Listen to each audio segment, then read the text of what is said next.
रात का अजनबी। ये कहानी है अर्जुन की, जो हर दिन सूरज के साथ खड़ा होता और चांद की रोशनी में सोता। उसकी जिंदगी एक संघर्ष थी, लेकिन उसका दिल बहादुर था। आज हम जानेंगे कैसे एक रात ने उसकी किस्मत बदल दी।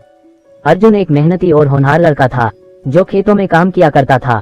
एक दिन ये खेत में नहीं गया, बोला मैं अपनी बहन को स्कूल ले जाऊंगा, अपनी माँ को इस झोपड़ी से निकालकर एक बड़ा घर दूंगा। लेकिन वो दिन कब आएगा? दूसरे दिन फिर वही काम करते हुए एक गहरी सांस लेकर वह अपना काम खत्म करता है। आसमान में सूरज ढल रहा है और अंधेरा धीरे धीरे बढ़ने लगता है। अर्जुन अपनी घर की तरफ चल देता है। अर्जुन अंधेरी और सुनसान सड़क पर चल रहा है। अचानक कराहने की आवाज सुनाई देती है। यह आवाज कौन हो सकता है इतनी रात को? अर्जुन मशाल जलाता है और आवाज की दिशा में जाता है। वहाँ एक बूढ़ा आदमी दिखाई देता है। उसके कपड़े पुराने और फटे हुए हैं। अर्जुन बोला, बाबा आप यहाँ इतनी ठंड में क्या कर रहे हैं? घर क्यों नहीं जाते? बाबा रहस्यमय मुस्कान देते हैं। उनकी आंखें गहरी और गंभीर हैं। बाबा बोले, बेटा मैं तुम्हारा इंतजार कर रहा था। क्या तुम अपनी किस्मत बदलने की हिम्मत रखते हो? अर्जुन थोड़ा झिझकता है। अर्जुन बोलता है, किस्मत? क्या मतलब है आपका? बाबा ने बताया, गांव के पुराने कुएं के बारे में सुना है। वहाँ ऐसा खजाना है जो तुम्हारी गरीबी मिटा सकता है, लेकिन इसे पाने के लिए हिम्मत चाहिए। क्या तुम तैयार हो? बाबा की बात सुनकर अर्जुन के चेहरे पर उत्सुकता और डर दोनों झलकने लगता है। अर्जुन बोलने लगा, पर बाबा लोग कहते हैं वो कुआं श्रापित है, वहाँ कोई जाता नहीं। बाबा आप मुझ पर भरोसा क्यों कर रहे हैं? बाबा की आवाज गंभीर हो जाती है। बाबा ने कहा, क्योंकि यह तुम्हारा हक है। यह बात कर बाबा अचानक अंधेरे में गायब हो जाते हैं। अर्जुन घबराकर चारों तरफ देखता है और घर चला जाता है। अगली रात अर्जुन ने हिम्मत की और मशाल लेकर कुएं की ओर बढ़ता है। रास्ता सुनसान और डरावना है। उल्लू की आवाज और हवा का शोर माहौल को और डरावना बनाता है। अर्जुन खुद से बोला, यहाँ सच में खजाना होगा या कोई धोखा? पर बाबा ने कहा था मुझे कोशिश करनी होगी। कुआं घनी झाड़ियों से ढका है।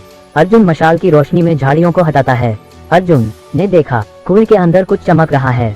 वह रस्सी लेकर नीचे उतरता है। नीचे खजाने की चमक तेज होती है। सोने के सिक्के, गहने और एक पुराना दस्तावेज मिलता है।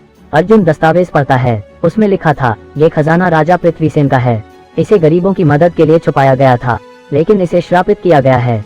लोभ और लालच करने वाले को ये खजाना नहीं बख्शेगा। अर्जुन दस्तावेज पढ़ ही रहा होता है कि ऊपर से भारी कदमों की आवाज आती है। ऊपर से गांव के अमीर लोग दिखाई देते हैं। उनके हाथों में लाठियां और मशालें हैं। गांव का साहूकार बोला, तो यह है वो गरीब अर्जुन जिसने हमारे खजाने को छूने की हिम्मत की। अर्जुन गुस्से में बोला, ये खजाना तुम्हारा नहीं है, ये गरीबों का है और मैं इसे किसी को हड़पने नहीं दूंगा। साहूकार ठहाका लगाते हैं, बहुत बहादुर बन रहे हो, लेकिन ये खजाना हमारी जागीर है। अब ये राज यहीं दफन हो जाएगा तुम्हारे साथ। वे अर्जुन पर हमला करने की कोशिश करते हैं। अर्जुन सूझबूझ से रस्सी पकड़कर ऊपर चढ़ता है। वह दस्तावेज को कसकर पकड़ लेता है और वहां से भागने में कामयाब हो जाता है। गांव पहुंचकर अर्जुन पुलिस को बुलाता है। दस्तावेज पुलिस को देता है। जांच में खजाने और दोषियों का सच सामने आता है।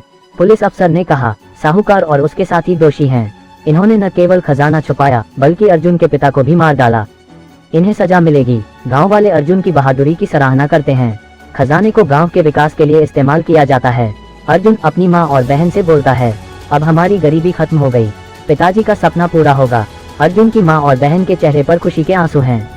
कभी कभी रात का अजनबी आपकी जिंदगी बदलने आता है। अर्जुन की कहानी सिखाती है कि सच्चाई और साहस से बड़ा कोई खजाना नहीं। तो दोस्तों, हमें अपनी हिम्मत और ईमानदारी से पीछे नहीं हटना चाहिए। धन्यवाद आपका। कमेंट और लाइक भी करते जाना दोस्तों, हो सके तो दोस्तों के साथ शेयर भी कर दो।